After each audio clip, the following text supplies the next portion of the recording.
We'll start from Cronin's Yard on the 26th of April, roughly 7.5 mile route called Devil's Ladder to the summit of Carrantoo Hill, the highest mountain in Ireland, roughly 1,038 metres, and then we'll descend back down to Cronin's Yard. From Cronin's Yard we'll make our way 12 miles to Killarney, a beautiful little town just set outside of the mountains. Then we've got a 14-mile cycle over to Castle Island, a brief break there before making the 15-mile cycle to Abbeyfeale. We'll finish the day by travelling the 16 miles over to Newcastle West and sleep in the night. Waking up on the 27th of April, we got a long day. Heading east from Newcastle West, we go to a town called Limerick, 30 miles exactly on the bike. After a short stay in Limerick, we head the 26 miles to Ballycommon. From Ballycommon, we make the 31-mile cycle just to the northeast to Glochen.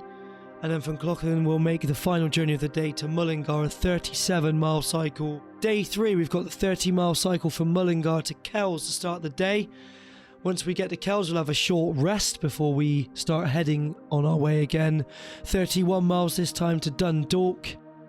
Dundalk's a nice town. We'll probably stay there for some food for a little while before crossing the border into Northern Ireland, starting the second phase into a town called Newry.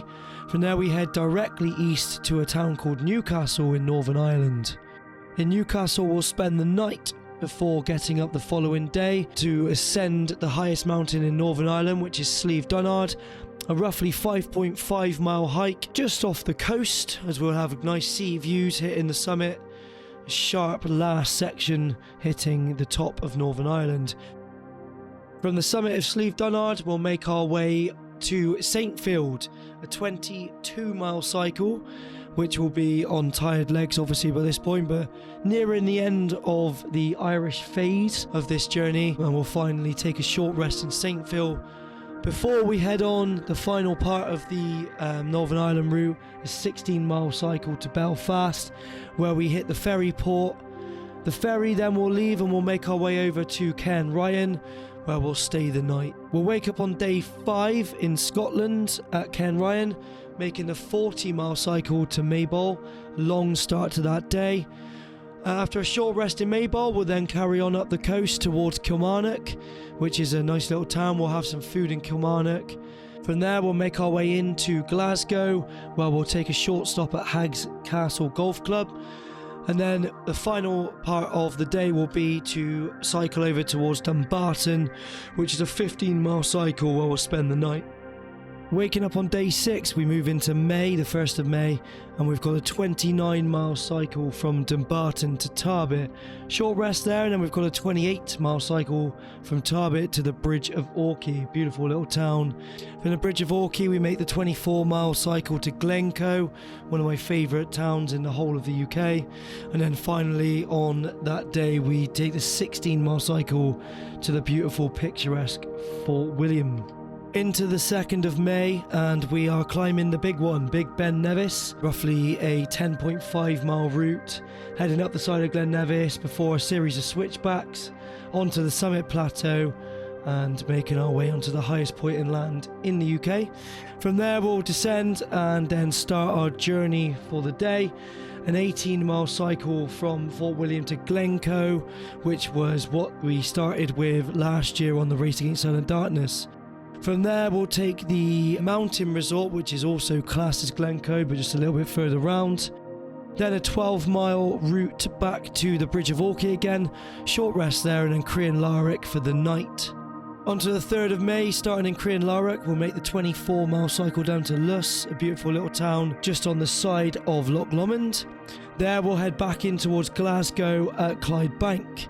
Then a 26-mile cycle from Clydebank to Larkhall, with a big hill to finish that one. Then finally 23 miles into a small place called Abington, where we'll stay at a hotel there. On to the 4th of May. We start at Abington. We got a 33-mile cycle to the famous Lockerbie, where the Lockerbie bombing was back in the 80s. Before moving down to the border town of Gretna Green and crossing the English border at the river. From there we move down past Carlisle into the Lake District area at Thethwaite, have a short rest there before a 20-mile cycle into Keswick to finish the night. The 5th of May, an early start, leaving Keswick, for the 15-mile cycle to Wasdale Head. It's a 3-mile hike to the summit of the highest point in England, Scafell Pike, 3 miles back down to Wasdale Head, and then a long 29-mile cycle into the town of Kendal, famous for its mint cakes, obviously. From Kendal, we make our way to Lancaster. It's a 24-mile cycle where we'll spend the night.